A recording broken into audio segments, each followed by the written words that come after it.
Hey, what is up? I am Ross Cessna from Spiritual Phoenix Studios, and I am getting incredibly bored with doing tarot readings. So I'm going to do some oracle cards today. We're going to start out with one from the Mystic Art Medicine deck. Let me switch the tabletop view here. I'm going to shuffle it super quick. Gotta love that bridge shuffle, right? Oop.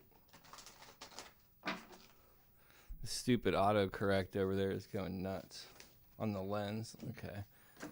First one that comes up is core healing. Core healing largely is about kind of facing the stuff that we've probably been carrying around for a long time. Most of us have inherited some things throughout our genetics and throughout our life experience that don't necessarily serve us, right? And you're only as strong as your foundation.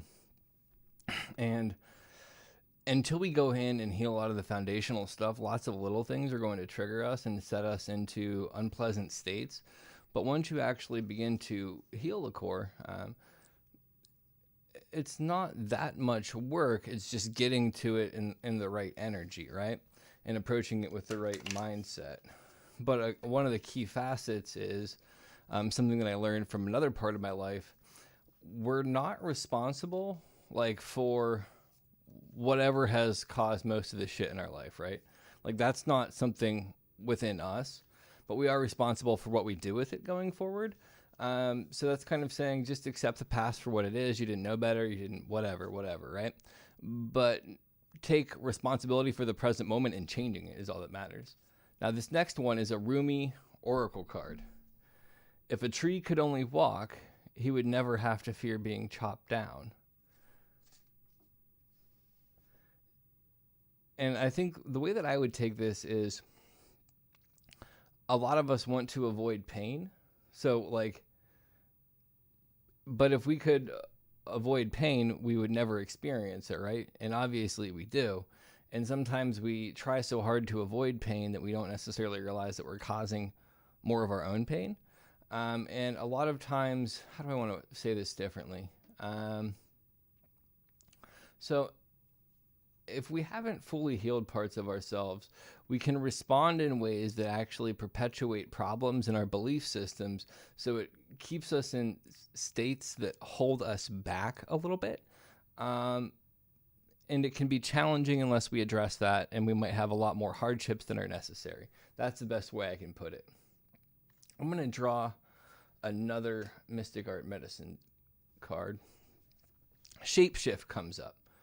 Obviously, this is about transformation, and this is saying maybe we have to shift or readjust how we relate to ourselves in a big way.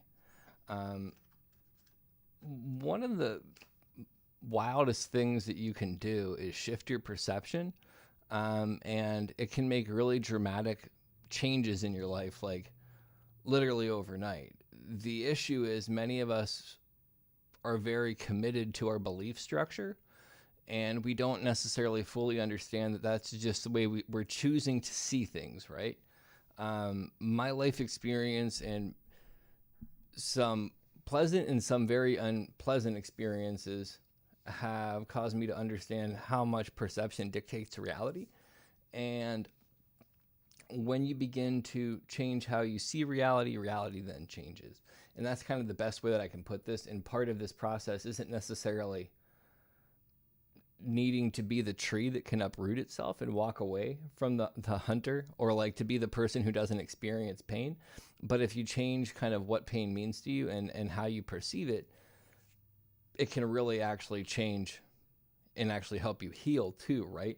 Because that's one of the things that I had to do is I had a very difficult time integrating into the world from a very early age, right? And created a lot of problems. But when I shifted how I began to perceive the world and how I began to respond to it and make different choices rather than old reactions, and allowing myself to feel uncomfortable emotions, literally changed my whole entire life. And everything's the same, but I'm seeing things differently, and now I'm getting different results, right? I'm going to do one more Rumi Oracle card, then we're going to kind of close it down with a Animal Spirit card.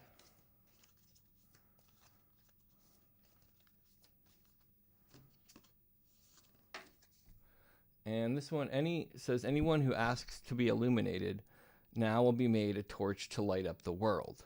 And again, that's kind of the energy of shapeshift too, right? Part of healing is actually shining in your brilliance, but there's also this sense of kind of being set on fire. And the set on fire aspect is holding yourself to a higher standard and kind of calling yourself on your own bullshit, and but in a compassionate way, and really trying to do better and trying to give people more space in some capacity, but also more clearly define your boundaries, but in a loving and compassionate way rather than in an aggressive way, right? And obviously I'm not perfect at it. I'm not perfect at any of this shit, right? I just kind of understand the basic concepts of where I should be going. I'm unfortunately human, and I struggle. So I think most people, the goal isn't to necessarily get there. The goal is to try to get there, right? We're going to do the, oh man, the animal spirit card now. I'm going to do a New Year's spread on New Year's Day. It's going to be super quick because I'm going to try to cram 1 month into a minute and then do a quintessence card. And you might be like, well, dude, that's like 13 minutes. That's fair. I ramble so goddamn much. Who knows how long it'll be, right? So let's finish shuffling these. I have them shuffling here too, right? Okay. So we'll do ba-bam. Lizard. So serpents, or reptiles, I should say, were always viewed as symbols of wisdom in ancient cultures. The whole demonization of reptilian stuff is like a modern contrivance of the Catholic Church, and I honestly almost think it's because of one of the things that I've heard about lizards is they actually have a third eye just like we do, but for them it can actually kind of sense light and like differences like that, and there's almost even a cornea on it. So their third eye was a little bit more evolved. So that's kind of why lizards, in my understanding, were symbols of wisdom, because somehow ancient people knew that. And you can correct me on that if I'm wrong. Either way, it wouldn't surprise me if I was right or wrong. So let's find out. But the other thing about them that's interesting is lizards are cold-blooded, right? So they need a certain environment to thrive. And I think that that's true of all of us, right? And the environment that we need to thrive is this different perspective. The different perspective, instead of viewing challenges or things like that as obstacles that we can't overcome, it views it more as things that excite us and get it out of bed because we know that we're going to face these things. And as we face these challenges, it encourages us, right? And that's why, like, lizards need the sun to be out and be active, and it needs to be warm. And when it's cold, they go into the state of hibernation. And that's kind of where a lot of us are, is this hibernating state of not fully actualizing ourselves. And it's just the relation to pain, man. And it's about generating happiness and understanding that even as somebody who's had severe mental health issues, to some degree, happiness is a choice, and it's just a matter of choosing where to invest your focus. And I'm not saying that to disparage anybody and say, if you're miserable, it's your fault, because I don't believe that. But there is a point where you can make some big changes. And I do believe that, but I don't think that victim blaming or like talking down to people with mental illness is helpful. One other thing that comes up is tarantula. Now, I don't know much about tarantulas, but I do know that spiders, are intricate builders, and they craftily build very sturdy things in elegant patterns, right? And this is learning to use this inner spark that you have to actually build up something beautiful and meaningful. Additionally, the color of red there is root chakra, so that's like very rooted and grounded. It's building something beautiful, kind of attractive as well, right? And something that will really keep people sticking around. But it's also very rooted and tangible, even though it is kind of beautiful and ephemeral. I think I said it right the second time. But anyhow, yeah, thanks so much for checking out this reading. Like, I don't really have anything else to say. I kind of lost my stream of thought correcting myself on ephemeral. And anyhow, I hope that you have a blessed day, and I look forward to doing this again soon. Peace.